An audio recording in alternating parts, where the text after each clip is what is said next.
Boa tarde, caros estudantes. Na aula de sociologia de hoje, nós iremos continuar a tratar sobre etnia e cultura, né? Então, nós já tratamos sobre as noções de cultura, sobre tradição e modernidade, né? E sobre também raça e etnia. Nessa aula em específico, nós iremos tratar sobre outro conceito muito importante para a compreensão de etnia e de cultura, que é o conceito de nação, né? Então nós já estamos indo para uma escala muito mais macro, né? Uma escala muito maior, vamos dizer dessa forma, pois nós agora estamos lidando com a manifestação política dos grupos étnicos em larga escala, né? Então, o que significa a palavra nação? Também é um outro conceito complicado, né? Como os outros que nós trabalhamos, nação também é um termo que é bastante discutido, né? Na verdade, o termo nação, ele é bastante ambíguo em muitos sentidos, sobretudo porque existem várias definições para a nação, né? Então, de certa forma, né, nós devemos ter em vista que até mesmo no Antigo Testamento se fala, por exemplo, de nação judaica, né? A nação de Israel, né? Há alguns documentos que falam também, usam essa terminologia, nação, em períodos na Antiguidade, na Idade Média, entre outros exemplos, né? No entanto, essas terminologias mais antigas não são as mesmas que o conceito moderno de nação. E o que consiste o conceito moderno de nação?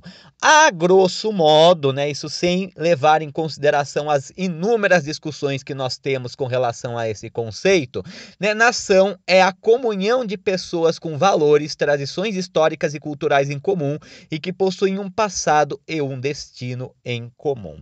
Uma das primeiras iniciativas, na verdade, de tentar definir o que era uma nação veio do filósofo e historiador francês Ernest Renan, né, que inclusive deu uma palestra, né, que o nome era O que é uma Nação, que depois foi publicada em um livro, né?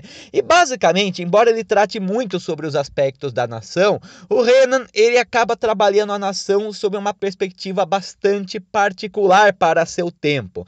Em que sentido, né? Na época dele, nação estava intimamente atrelada à etnia e a idioma. É a era dos nacionalismos, o século XIX, né? A era dos nacionalismos, a autodeterminação dos grupos étnicos que buscavam consolidar suas nações e seus estados nacionais, que são termos diferentes, como nós iremos ver, né? No caso, a abordagem que relacionava a nação com a etnia ou com o idioma ou com tradições históricas era uma abordagem muito comum durante o século XIX, né, que foi inclusive construída pelos folcloristas, né? Os folcloristas eram um grupo de pesquisadores que circulavam muitas vezes pelos seus determinados países, coletando narrativas, coletando canções, né, registrando hábitos, costumes, entre outros exemplos, principalmente da zona rural, né, que como nós vimos anteriormente, né, a zona rural ela era tida como ambiente de manifestação do ethos de um determinado povo, né, ou seja, o estado de pureza de um determinado povo, o Volksgeist, né, do Herder, né, que seria o espírito do povo, no sentido de que é a manifestação mais espontânea de um determinado povo, né, que não foi corrompido pela urbanização e pelo capitalismo. Embora, como nós vimos já, né, essa própria conceituação ela é bastante problemática, né, pois dá a impressão de que a nação é uma coisa imutável, né, a nação é uma coisa sempre presente, né, algo que nunca se transformou, que sempre se manteve e que, no caso, os únicos que foram capazes de manter a essência da nação seria as comunidades camponesas, as comunidades mais tradicionais, o que é bastante equivocado e nós iremos ver por quê, né? Mas nesse sentido, né, buscava-se, né, assim como os irmãos Grimm, né, com o caso do folclore alemão, né, nós vamos ter o Elia Lonroth no caso da Finlândia, né, nós vamos ter o Vuk Karadžić no caso dos eslavos do sul, sobretudo os sérvios, né, entre tantos outros exemplos, né, que vão fazer uma grande busca, né, vamos dizer dessa forma, pela essência da nação, né, pela ideia de uma nação pura que não foi corrompida pela modernidade, né. Ao contrário desse pensamento, nós vamos ter o Renan, que vai falar que a nação ela não necessariamente está vinculada com a questão étnico-linguística. E ele cita vários exemplos que tratam disso. Ele cita, por exemplo, que países que falam o mesmo idioma não necessariamente se sentem pertencer à mesma nação. Da mesma forma, algumas nações elas são multilinguísticas, multiétnicas. Ele cita inclusive o caso da Suíça, né, em que existe uma consciência nacional, mas que não está atrelada ao idioma, já que a Suíça é um país poliglota, é um país multilíngue, né, com o francês, com o alemão, com o italiano, né, ou romance também, né, entre tantos outros exemplos, né.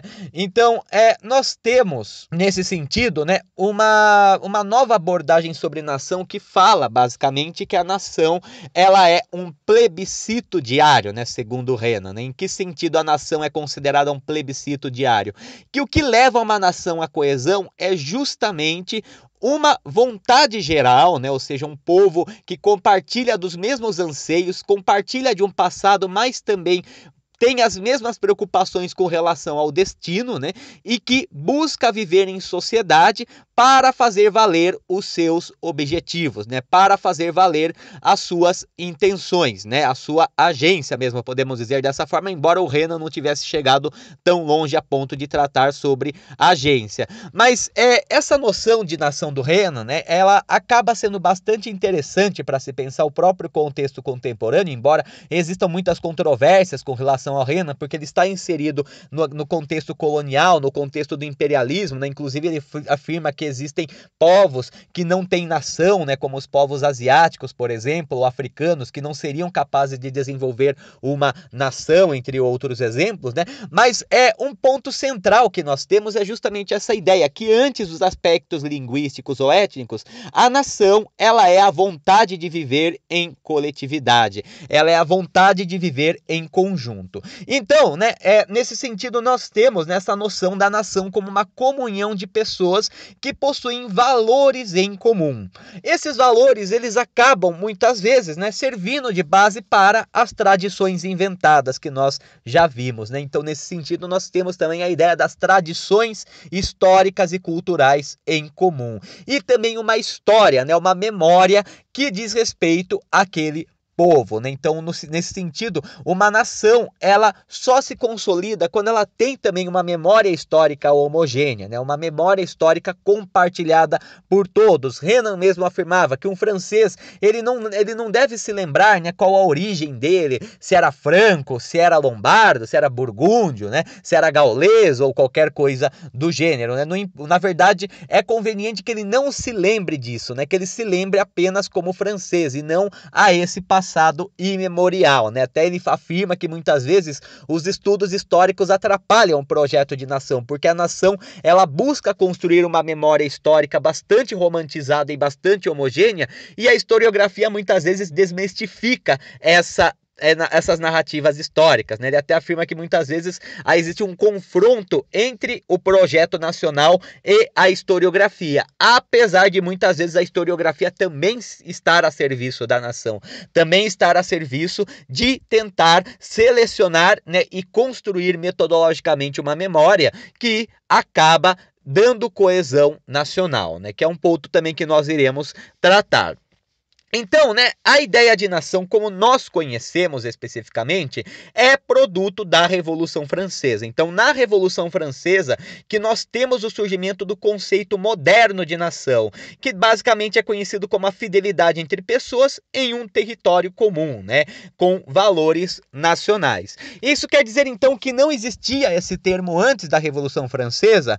Como nós conhecemos, não, mas de fato esse termo, gramaticalmente, ele já existia, né? Já existia essa noção de nação anteriormente à Revolução Francesa, mas ela tinha um significado distinto. Então, mesmo no próprio Antigo Testamento, quando se refere, por exemplo, à nação de Israel, na verdade não está falando necessariamente da nação no sentido contemporâneo, nessa ideia de uma comunhão de pessoas que compartilham traços culturais e históricos. No sentido, a nação, né, ela era muito vinculada às relações de parentesco, né? Seriam os descendentes de Jacó, né? Os descendentes de Israel que dariam origem ao povo judeu, os israelitas, né? Então, nesse sentido que nós temos essa noção de nação na antiguidade, mesmo depois, no período medieval, até no período moderno, mesmo o termo de nação, ele acaba sofrendo muitas alterações, muitas vezes vinculando-se à fidelidade territorial, ou seja, a fidelidade a um determinado país que era gerenciado muitas vezes por um determinado rei, né? Então, você pertencer a uma nação era você ser súdito de um determinado rei, né? Com a Revolução Francesa, nós vamos ter uma grande mudança que será a restauração do conceito de cidadania e a aplicação desse conceito na modernidade. Então, com isso, a nação ela acaba se tornando um projeto cívico também, né? Ela acaba se tornando um ideal do civismo, né? Um ideal da própria vontade geral, né? Da vontade de viver em coletividade e de enfrentar os possíveis destinos conjuntamente. Então, né, nesse sentido, né, essa ideia de direitos e deveres entre indivíduos e Estado, né, e ao mesmo tempo a gente tem a lacuna do poder real e do poder clerical, né, o poder real e o poder clerical, que eram as grandes bases de coesão até então, eles vão enfraquecendo, né, e com esse vazio de poder, nós acabamos tendo a necessidade de novos meios de coesão, e aí que surge o conceito moderno de nação, né. A nação, ela é praticamente algo espiritual, né, ela é invisível, mas ela está presente em todo lugar, ela cria identificação, né? Então esse é um ponto importante, ela cria sentimentos de coesão, de solidariedade e de pertencimento, mas ao mesmo tempo também cria sentimento de oposição e de diferenciação, né? Afinal, uma nação muitas vezes ela se pauta a partir da diferença que ela tem com outra nação, como nós vimos anteriormente quando tratamos sobre etnia, né? Muitas vezes os grupos étnicos, eles têm um grande aparato de hábitos, né, que podem ser selecionados, mas que são aqueles que fazem oposição a outro grupo étnico que muitas vezes são acionados para, inclusive, né, determinar uma identidade, né, uma identidade que é baseada na alteridade, ou seja, a forma como eu me vejo é baseada na forma como eu vejo diferente do outro, né? Então, com isso, nós temos, né, no século XIX, todo um desenvolvimento dessa ideia de nação que vai obedecer muitas vezes a contornos históricos e linguísticos, embora a abordagem do Renan, né, já mostre uma outra perspectiva que não necessariamente diz respeito apenas às questões étnico e linguísticas. Então, né, Eric Hobsbawm, em Nações e Nacionalismo desde 1780, né, ele afirma, né, já no começo do livro, ele afirma que é impossível pensar os dois últimos séculos da história da humanidade sem ter a palavra nação, né? A palavra nação, ela está muito presente na nossa história contemporânea, né? Em várias literaturas, várias bibliografias, vários documentos, nós temos essa ideia da palavra nação, né? Muito recorrente, até mesmo na atualidade, mesmo em pleno mundo globalizado, nós temos também essa concepção de nação cada vez mais forte, né? Na verdade, justamente nesse contexto global de grande padronização, né, que nós temos também, né, o afloramento da identidade nacional e da autodeterminação como uma forma de diferenciação, né, como uma forma de marcar uma identidade nesse contexto, nesse mundo que está cada vez mais padronizado, né, que está cada vez mais obedecendo uma lógica única, né, uma lógica global. Então, né, nesse primeiro ponto que nós devemos ter em vista, então, é a noção, né, de nação e Estado nacional, né? Então, nação e Estado nacional são coisas distintas. Claro que uma coisa está intimamente vinculada à outra, mas um ponto que nós devemos ter em vista é que nem toda nação forma um Estado nacional. E nem todo Estado nacional é composto apenas por uma nação. Então, nesse sentido, né, pega, por exemplo, o caso espanhol, né? O Estado espanhol, ele é composto por várias nações, né? Vários grupos que se identificam como nações, que se autodeterminam como nações. Além dos castelhanos, nós temos também galegos, bascos, catalães, entre tantos outros exemplos, né? Da mesma forma também, né, existem nações que não têm Estado, né? Então é o caso, por exemplo, dos curdos, né, que é o maior grupo étnico sem Estado que existe no mundo atualmente, né, disperso entre Turquia, Síria, Iraque, entre outros exemplos, né? No caso, os curdos, eles não têm o Estado nacional, mas eles se identificam como uma nação, né? Então, necessariamente, né, o Estado nacional não é um pré-requisito para existir uma nação. Da mesma forma, o Estado Nacional ele não necessariamente agrupa apenas uma nação específica, né? E embora, por exemplo, no século XIX, quando a ideologia nacional ela começa a aflorar bastante, nós temos essa perspectiva, né, de que cada estado deve ser o abrigo de uma nação, né? Inclusive isso acabou servindo também como motivo para a expansão territorial, né, para a anexação de determinados territórios, né? A unificação italiana e a unificação alemã, que ocorreram na segunda metade do século XIX, também se pautaram nessa ideia de nação, né? Nessa ideia de um povo que compartilha valores, costumes em comum, né? Povos que muitas vezes nem mesmo se sentiam como interligados, né? Que não sentiam uma coesão necessariamente, mas que a partir de então se viram na necessidade de construir uma coesão e uma unidade, né? De viver uma comunhão em conjunto. Então, né, sociologicamente, nós temos diversas concepções sobre as nações. É um texto que acaba elencando mais ou menos resumidamente, né, bastante sinteticamente, até didaticamente, essas terminologias a respeito de nação, né, é basicamente um texto, né, conhecido como Regionalismos Multiétnicos no Sudeste Europeu, né, de Dejan Stepanovic, né, sérvio no caso, né, e nesse sentido ele acaba trabalhando, né, que existem três concepções de nação ao longo da história, né, ele afirma que existem, porque todas as teorias, né, que nós temos a respeito de nação, elas podem ser categorizadas em três grandes grupos, né, e três grandes momentos, né. Então a primeira concepção que ele afirma é a chamada concepção primordialista. A concepção que o Stepanovic ele chama de primordialista, basicamente é algo que foi muito presente principalmente no decorrer do século XIX, né, com a formação das identidades nacionais e também dos estados nacionais de uma forma geral, que muitas vezes se pautavam num passado distante e memorial para criar legitimidade. E o que consiste o primordialismo segundo Stepanovic? Basicamente, a ideia da nação como algo inato ao ser humano. E aí a gente percebe um paralelo interessante.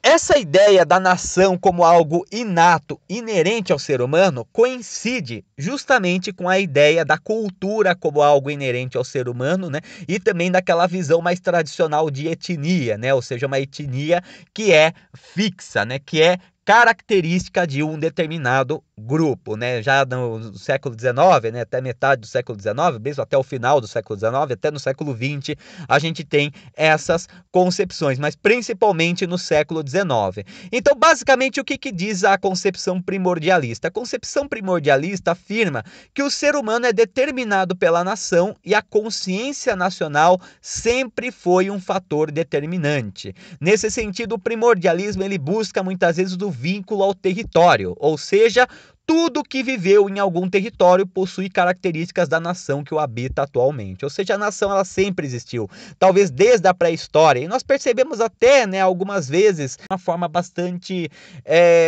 extrema, né, podemos dizer dessa maneira, né? Por exemplo, em algumas pesquisas recentes, né, afirmou-se que foi encontrado um dinossauro catalão, né?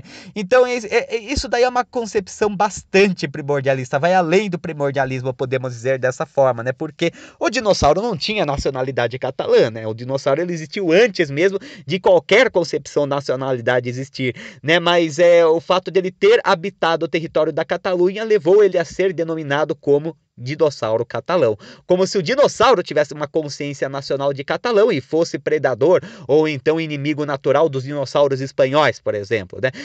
Mas claro, né, que isso aí é um exemplo muito extremo, muitas vezes é uma forma da mídia também de chamar a atenção, né, não algo que se leve muito a sério. Mas já houve sim, né, no decorrer do século XIX até o começo do século XX, muitas pesquisas que buscavam datar a origem da nação desde a pré-história, né? Até, por exemplo, já se falava de um Homo portucalensis, né, ou seja, um homem das cavernas que deu origem ao povo português, né, como se a consciência nacional portuguesa já estivesse presente desde então, né, entre outros aspectos. Ou seja, qualquer ser, né, qualquer ser humano que viveu, qualquer povo que viveu num território em questão, ele acabou, né, construindo essa identidade nacional das nações contemporâneas, mas ela sempre existiu. Nesse sentido, nós temos o vínculo entre nação e território, ou seja, o território é um fator determinante para a nação.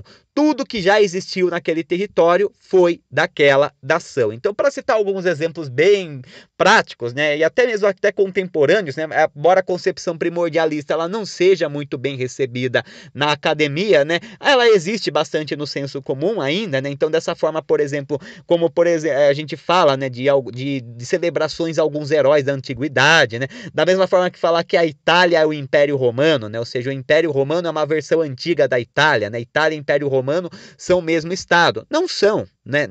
Tem muitas diferenças e houve um processo histórico muito longo que os distinguiu. No entanto, né, para a identidade nacional italiana, a origem romana é super relevante. Não importa que mais de centenas de povos passaram pela Itália depois do Império Romano, né, depois dos romanos. A questão é que a origem do povo italiano estaria em Roma. Então isso seria uma concepção bastante primordialista, né? Ou então os macedônios atuais, né, da Macedônia do Norte, que se afirmam descendentes dos macedônios da antiguidade, de Alexandre o Grande, Filipe II, entre tantos outros. Também é uma outra forma, né, de primordialismo, né, no sentido de buscar uma origem imemorial, uma origem antiga da nação. Alexandre o Grande era tão macedônio quanto os macedônios atuais, né? Ele tinha tanta consciência nacional macedônia quanto os macedônios atuais, embora num sistema imperial como o de Alexandre o Grande, essas questões de pertencimento étnico não eram tão comuns, né? Na verdade, até poderia existir o pertencimento à identidade local, mas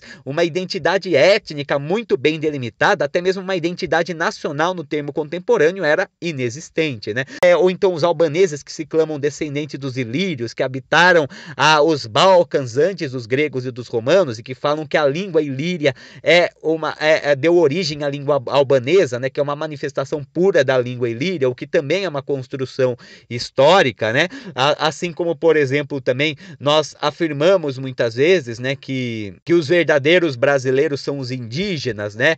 Quando na verdade, né, na época dos indígenas não havia nenhuma concepção de identidade nacional brasileira, muito pelo contrário, era bastante fragmentado. Cada grupo indígena tinha sua própria concepção, né, de si, uma concepção identitária, né, uma situação de pertencimento que nada tinha a ver com nação, né, mas que era mais gerenciado muitas vezes por relações de parentesco, né, ou que o Egito antigo e o Egito contemporâneo são a mesma coisa, os egípcios atuais que são árabes são o mesmo povo, são descendentes do mesmo povo, né, que deu origem aos egípcios antigos que eram provenientes do Rio Nilo, né, eram africanos de fato. Então essas são algumas concepções, né, que até na cultura popular é muito comum nos dias de hoje, mas que são muitas vezes equivocadas, pois elas dão a impressão de que a nação é algo que sempre existiu e o território foi o berço da nação. Tudo que passou por aquele território pertenceu à nação atual. Tudo que passou pela Itália na antiguidade, na Idade Média, é parte da Itália atual, né? Tinha consciência italiana, né? Tudo que passou pela Rússia, ou pela França, ou pela Espanha também, né? Eram tão espanhóis, ou italianos, ou alemães, ou russos, né? Como são atualmente, né? Então, essa que seria a concepção primordialista, né? Que muitas vezes vê, inclusive, a nação como uma agenda própria. Nesse sentido, o ser humano ele não tem muita agência. Ele acaba sendo submetido à ideologia nacional, né? Ele acaba se submetendo aos princípios nacionais e apenas obedece à agenda nacional. Essa concepção também auxiliou a construir muitos estereótipos nacionais, né? Ou seja, visões muito essencializadas ou naturalizadas de um determinado grupo nacional, né? Então isso daí também acabou sendo muito questionado por conta desse ponto também, né? A segunda concepção que o Stepanovich ele elenca é a chamada concepção perennialista. A perennialista, ela já é um pouco diferente da primordialista, porque assim, no caso, né, a perennialista, ela não acredita que a nação é inata ao ser humano, ou seja, a nação não está desde sempre presente no ser humano, mas ela é proveniente muitas vezes de alguns erros de interpretação que interpretam o termo nação na antiguidade e na Idade Média no sentido contemporâneo da palavra. Nesse sentido, a nação de Israel, a nação israelita, não seria apenas os descendentes de Jacó, né, de Israel. Eles seriam um povo com uma agenda comum, com um pertencimento identitário, étnico e cultural comum, né? Então seria mais ou menos essa a temática, né? Ou seja, a nação judaica, ela é uma nação, né, antiga que tem uma consciência nacional já desde os tempos de Abraão, desde os tempos de Moisés, vamos dizer dessa maneira, quando na verdade não, né? Isso não aconteceu, né? Então, no caso, o perennialismo, ele acaba muitas vezes usando, né, formas de coesão pré-nacionais como formas de coesão nacionais, né? Então, nesse sentido, isso foi também muito comum na Europa, né, durante o século XIX, em que buscava-se buscar a origem da nação no período medieval, né? Então, os estados da Idade Média, eles seriam os equivalentes dos estados contemporâneos. O Império Franco seria a França, né? O Império Franco e a França são a mesma coisa. O Sacro Império Romano-Germânico é a Alemanha, né? Ou então, o Reino Visigodo, né? Ou então, Astúrias, Castela, Aragão são a Espanha, né? O Condado Portucalense, a Lusitânia é Portugal também, né? O Rusquevano é a Rússia, né? A Epitarquia Saxônica é a Inglaterra, entre tantos outros exemplos. Então, nesse sentido, nós usamos formas de coesão pré-nacionais, ou seja, formas de coesão que existiam antes da concepção moderna de nação. E quais seriam essas formas de coesão pré-nacionais? Podem ser as mais variadas, pode ser uma identidade religiosa, né? Então uma coesão pautada na crença, pode ser uma coesão pautada na fidelidade a um rei ou a um nobre, né? Então, ser súdito de um rei ou súdito de um nobre, podemos dizer dessa maneira, né? Ou então a tribo, a relações de parentesco, qualquer forma de coesão que antecedeu a noção moderna de nação é muitas vezes utilizada como uma forma de coesão nacional, né? Então, no caso, o perennialismo, a nação não é inata ao ser humano, mas ela se constitui antigamente a partir de tradições, né, culturais que são passadas para gerações seguintes, né? Como é o caso, por exemplo, na nação judaica do Antigo Testamento, que por essa interpretação teria tanta consciência judaica quanto os judeus atuais, né? Os estados medievais também, né, começam a ser a base da consciência nacional, se vinculando aos estados contemporâneos, né? Então, por exemplo, a China na dinastia Xi ou na dinastia Shang é a mesma China que nós temos hoje, né? É a mesma coisa, o mesmo povo. A Índia Védica ou a Índia Harapiana, né, o Império Maurya, o Império Gupta, são a mesma coisa que a Índia contemporânea, né? Então você tem algumas formas de coesão antigas que são mobilizadas para dar, inclusive, legitimidade à consciência nacional. A nação existe desde a Idade Média. A França foi muito grande na época do Império Franco, né? França e Império Franco não são a mesma coisa, né? São bastante diferentes. Há um lapso de tempo muito grande com muitas coisas que vão ocorrer no meio do caminho. Mas, né, para, inclusive, dar legitimidade à própria nação francesa, é necessário, muitas vezes, buscar um passado, né, baseando-se em formas de coesão pré-nacionais, né?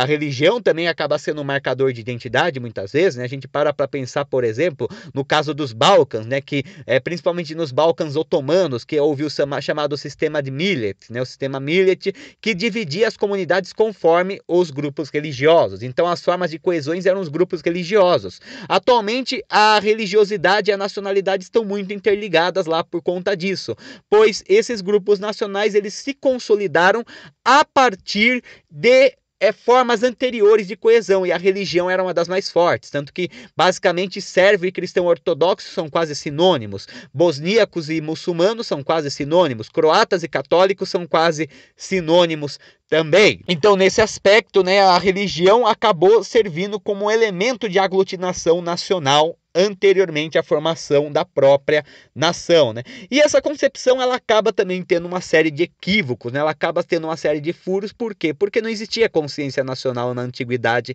e na Idade Média. Essas formas de coesão pré-nacionais são exatamente o que elas são, pré-nacionais. Elas se pautavam, sim, havia relações de solidariedade, havia relações de pertencimento, de identidade, de oposição, mas que não eram nacionais. Para pensar da seguinte forma, no período medieval mesmo, nós temos histórias constantes de histórias de um cara, né, um personagem histórico que lutou contra a sua própria nacionalidade.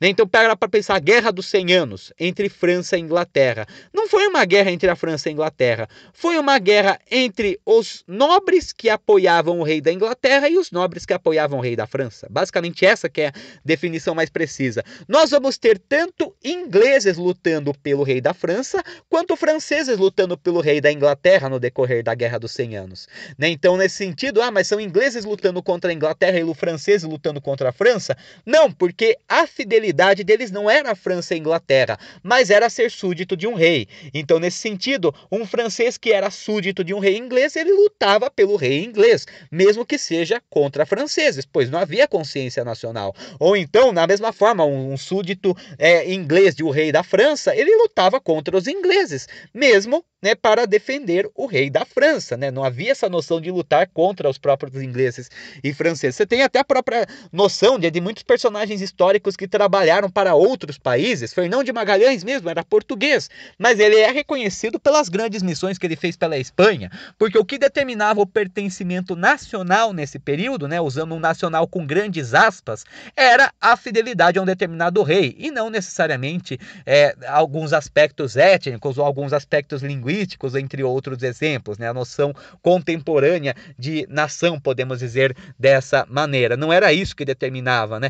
Você para pensar alguns exemplos. Batalha do Kosovo, né? Batalha do Kosovo entre sérvios e otomanos em 1389, né? Que marcou o início do domínio dos Balcãs pelos turco-otomanos, né? Uma batalha que foi entre sérvios e turcos. Não foi. Né? Na verdade, de um lado você tinha sérvios, você tinha croatas, bósnios, né? Você tinha também albaneses, né? Valacos, né? E do outro lado você vai ter turcos, mas você vai ter também sérvios lutando pelo sultão otomano, né? Da mesma forma, né? Você vai ter sérvios, você vai ter povos cristãos, né? Do sudeste europeu que vão lutar pelo sultão otomano também, né? Então, nesse sentido, não era uma coisa tão bem delimitada, né? Não era uma coisa tão bem delimitada de um contra o outro. Na verdade, era uma relação muito mais complexa, marcada pela fidelidade, né? Da mesma forma, na antiguidade, o problema é maior ainda, né? Porque a fidelidade era a um império ou a uma cidade-estado, entre outros exemplos, né? Você tem vândalos, né? Povos vândalos que lutam por Roma nos últimos momentos do Império Romano,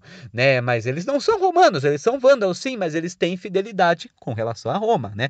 Você vai ter vários bárbaros, vários povos germânicos mercenários que vão lutar contra seus próprios povos, pois eles tinham fidelidade ao Império Romano, né? Ou na Macedônia também nós temos essa situação, né? Entre tantos outros exemplos. Então acaba sendo bastante equivocado, muitas vezes, datar a origem nacional nessas estruturas de coesão mais antigas, né? Isso se deve muitas vezes a um erro de interpretação que interpreta a palavra nação na antiguidade e na Idade Média com o mesmo termo que o contemporâneo e que não é, né? Pois as relações de fidelidade eram diferentes. E por fim o Stepanovich ele fala da terceira concepção, que é a concepção moderna, né? Nesse sentido, ele divide a concepção moderna em três alas, né? A primeira que é a chamada do Ernest Gellner, né? Ernest Gellner foi um dos principais pensadores, né, filósofos, no caso, que tratou sobre a questão das nações e do nacionalismo no contemporâneo, né? Inclusive nos anos 80, podemos dizer dessa forma, né? Ele afirma, né, entre tantos outros pontos, o Gellner ele afirma que a nação é produto da modernidade. Aí a gente tem uma grande mudança, né? Porque o Gellner ele tem uma orientação marxista, de certa forma, né? Uma concepção materialista histórica e dialética, e nesse sentido a nação seria um produto também dessa relação material, né? Que pauta toda a sociedade, né? Então, segundo ele, a nação ela surge, né, apenas com a industrialização. Como assim, né? A nação está vinculada à industrialização, à modernidade, em que sentido? Segundo ele, né, a industrialização, ela provocou muitas diferenças sociais. E essas diferenças sociais seriam a base da consciência nacional. Ele acaba fazendo um exemplo bastante hipotético, de forma geral, né, citando um país que seria uma Ruritânia, no caso, né? O Ruritânia é um país mítico, né? Um país assim que não existiu, né? Fictício, vamos dizer dessa forma, que é citado pelo Gellner para exemplificar como que a nação ela se constrói nesse projeto moderno, né? Inclusive até afirma-se que ele teria se baseado no projeto nacional tcheco para desenvolver essa noção da Ruritânia, mas na verdade ele misturou vários outros modelos nacionais, não apenas o tcheco. Mas basicamente ele fala assim, né? Na época você tinha grandes impérios multinacionais, como o Império Russo, Otomano ou o Império Austro-Húngaro. A questão é que muitas vezes a elite econômica, a elite burguesa, ela tinha uma certa coesão nacional, né? Eram os conquistadores, eram os dominadores. Então, no processo da industrialização, vamos dizer assim, a burguesia era principalmente austríaca, né? Não que isso fizesse de primeiro momento uma certa diferença, né? Aí depois você vai ter operários que vão ser super explorados nessas fábricas, que vão ser de origem eslava, vão ser tchecos, vão ser croatas, vão ser sérvios, né? Até mesmo húngaros também, em certa medida, né? E nesse sentido, né, essas diferenças sociais e econômicas, elas acabam servindo de molde para a consciência nacional, né? Nesse sentido, Gellner, ele afirma que a consciência nacional, ela acabou sendo, vamos dizer dessa forma, uma anomalia da consciência de classe, embora ele não use esse termo, mas seria mais ou menos isso, né? Que, no caso, as sociedades industriais, ao invés de desenvolver uma consciência de classe e fazer uma distinção entre exploradores e explorados, passaram a fazer uma distinção a partir de elementos nacionais, porque eles tinham maior legitimidade e maior coesão, né? Então aí você tem, né, o surgimento de um nacionalismo, porque a nação, quando ela é construída, ela precisa de legitimidade e com isso ela acaba necessitando se construir. Ela acaba necessitando criar todo um aparato histórico, tradicional e cultural para mostrar por que ela existe, para mostrar por que ela é um órgão de coesão. Então personagens históricos do passado, né, que muitas vezes não tinham nenhuma consciência nacional, mas são colocados como símbolos nacionais, né? Heróis, né? Bandidos sociais, entre outros exemplos, acabam sendo selecionados para a memória daquele tempo, justamente para simbolizarem o espírito da nação. Você começa a ter os folcloristas também, que vão fazendo uma seleção, vão andando pelos campos, né? E começam então a tentar descobrir o espírito nacional, a verdadeira tradição raiz, né? A cultura raiz de uma determinada nação. Então, nesse aspecto que nós temos essa ideia da nação como produto da modernidade. As desigualdades causadas pelo capitalismo, elas acabaram gerando uma consciência nacional, uma oposição e uma diferenciação nacional, pois alguns grupos étnicos foram mais favorecidos do que outros nesse processo de modernização. E só que ao invés de se desenvolver a consciência de classe marxista, não, você tem a consciência nacional, que acaba muitas vezes se consolidando a partir de toda uma memória histórica e uma busca por tradições de origem comum que, como nós vimos, são seletivas, né? São hábitos que são selecionados para caracterizar aquele povo como diferente do outro. Aí depois, né, nós vamos ter também uma outra concepção também bastante marxista, né, sobre nação, que é do tcheco Miroslav Hrok, né, que afirma, né, no texto pré-condições sociais para o ressurgimento do nacionalismo europeu. Ele acaba tendo uma visão muito similar com a do Gellner, né, nesse sentido também da nação como um produto da modernidade e da questão das distinções sociais do capitalismo, né? E aí, no entanto, ele afirma, né, que a nação ela é construída com linearidade. Então existe todo um processo linear para a construção de uma nação. A primeira etapa é a seguinte, né? Os ativistas, né, nacionais da identidade nacional se baseiam em atributos históricos, sociais, linguísticos e culturais de um grupo não dominante em ordem de levantar traços comuns. Isso aí é um ponto importante. A nação é um projeto subalterno, né? A nação ela surge primeiro nos grupos que não dominam, nos grupos que são dominados, que são subjugados. É justamente nos elos mais fracos da corrente, vamos dizer assim, é justamente nos grupos que são conquistados ou subjugados por outros povos que a identidade nacional ela pode surgir de uma forma mais fácil, pois ela vai ser pautada na diferenciação.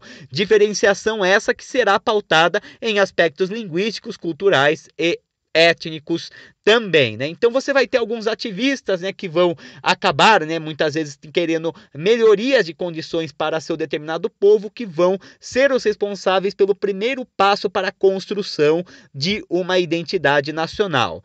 Aí a segunda etapa, nós temos novos ativistas que buscam conseguir apoio do grupo étnico para fazer valer seus programas nacionais. Então o primeiro grupo, né, o que seria a primeira etapa, é mais intelectualizada, né? Vamos dizer dessa forma, é mais intelectual. São intelectuais que buscam traçar uma origem da língua, das tradições, dos costumes, do folclore, né, dos aspectos culturais de uma forma geral do povo, como os folcloristas, por exemplo, né, eles se enquadrariam mais ou menos nessa primeira etapa. Na segunda etapa, você já tem, vamos dizer dessa forma, uma questão de militância, né? Então você vai ter novos ativistas que vão se basear nessas ideias propostas pela primeira etapa para formar um movimento, né? Então, para conseguir formar um movimento mais organizado para a autodeterminação nacional, né?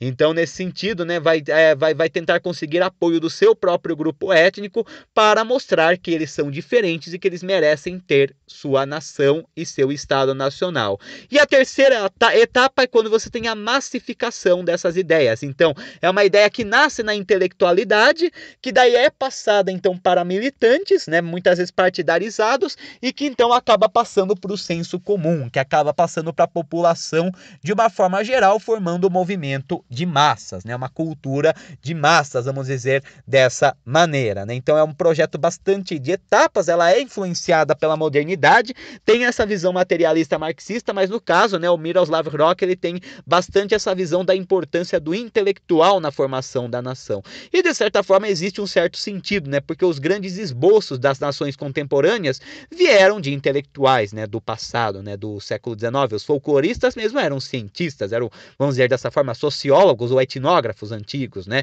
Ou então, né, linguistas também que buscam traçar uma origem pura da língua nacional, ou então reviver a língua nacional, como é o caso do hebraico no movimento sionista judeu, ou do gaélico no Sinn Féin irlandês, né? Ou do basco mesmo, né? Da reformulação da língua basca entre os espanhóis, até mesmo para mostrar que a língua basca é uma língua pura, né? Que era a língua falada pelos povos que estavam na Espanha antes mesmo dos castelhanos, né? Antes mesmo dos ibéricos, entre tantos outros, né? Então você tem também um projeto intelectual, né? Arqueólogos que vão também fazer escavações e vão selecionar a cultura material conveniente para construir uma memória nacional, historiógrafos, geógrafos também, né? Você vai ter um conjunto de intelectuais que vai ser a base para a construção de uma identidade nacional. Essa ideia é difundida para militantes partidários, né? Que acabam formando movimentos coesos e que acabam propagando a ideologia nacional para as massas, né? A partir dos veículos de comunicação de massa, panfletos, jornais, ou mesmo rádio, televisão, entre outros exemplos, para difundir a ideologia nacional para os diferentes grupos, né? E a outra concepção, né, moderna, né, Stepanovich ele afirma, é a chamada concepção construtivista, né? E o que é a concepção construtivista? A concepção construtivista, ela consiste no seguinte, basicamente, ela afirma assim, né, que a nação ela é um projeto em permanente construção, ou seja, a nação ela não é uma coisa fixa, como ela é um fenômeno histórico, cultural e que muitas vezes se baseia nos princípios étnicos, que estão constantemente em construção e reformulação, a própria nação, ela é constantemente reformulada, ela é constantemente reconstruída. E um dos grandes representantes que nós temos nesse movimento, né, é o Benedict Anderson, né? Então Benedict Anderson, filósofo, né, e também sociólogo, também historiador, né, multifuncional nas ciências humanas, vamos dizer dessa maneira. Ele escreveu, né, na década de 80, né, um texto chamado Comunidades Imaginadas, né? E o que fala Comunidades Imaginadas? O que é Comunidades Imaginadas? É basicamente como ele define nação. Para ele, nação não é pautada em apenas questões étnicas do passado, em uma memória histórica, né, em tradições, em costumes comuns. Para ele, é uma comunidade imaginada, né? Ela basicamente são uma comunhão de pessoas que se imaginam parte de um grupo para substituir a ausência do poder central, monárquico, principalmente do poder religioso. É basicamente, né, essa ideia de comunidade imaginada, ela é bastante interessante porque ela cria, na verdade, um sentimento de identificação. Então, pensando aqui no Brasil, por exemplo, né, você tem aquela questão da comunhão de pessoas desconhecidas, né? Então, você tem cerca de 200 milhões de pessoas, né, que nunca se conheceram, nunca se viram, mas que são parte de um mesmo todo, são parte de uma mesma nação. Então, uma pessoa no extremo sul do Rio Grande do Sul, ou no interior de São Paulo, ou então no centro-oeste, no Cerrado, ou então no extremo norte, né, lá próximo do Roraima, né, Amapá, vamos dizer dessa forma, elas criam um sentimento de identidade, mesmo que elas nunca se conheçam, que é o sentimento da identidade nacional brasileira, né? E no caso, essa identidade nacional, essa comunhão de pessoas desconhecidas, ela se pauta em determinados símbolos, né? Ela seleciona e constrói determinados símbolos para garantir a coesão. Então, símbolos do passado acabam sendo selecionados para demonstrar, né, a origem nacional, para inclusive até naturalizar, essencializar a noção de nação. Embora a noção de nação não seja nada essencializada, né, ela acaba muitas vezes tendo essa conotação essencializada, como se ela sempre existisse, né? Então, você se pauta em vários símbolos nacionais, símbolos históricos, até símbolos que nem eram nacionais, símbolos religiosos mesmo podem acabar sendo mobilizados para construir uma identidade nacional, né? Símbolos de coesão pré-nacionais, de uma forma geral. Certos personagens históricos são heroicizados, enquanto outros são vilanizados, e tudo isso é um grande processo de construção, né, que nós temos na formação das nações, né, que basicamente para Benedict Anderson e essa concepção construtivista pode ser definida numa comunhão de pessoas desconhecidas que se sentem pertencer ao mesmo todo, né, se sentem pertencer à mesma comunidade, uma comunidade que é imaginada e que surge justamente num contexto em que o poder monárquico e o poder clerical eles já não servem como forma de coesão, então acaba substituindo o poder monárquico e clerical para garantir a coesão social. E é um projeto em permanente construção, né? Ou seja, ele é inacabado, né? A própria sociedade ela acaba sendo responsável pela construção da sua nação. Embora o Benedict Anderson ele acabou atuando principalmente na questão da formação das nações pós-coloniais, né? Que foi o grande foco, né? O grande foco de estudo dele.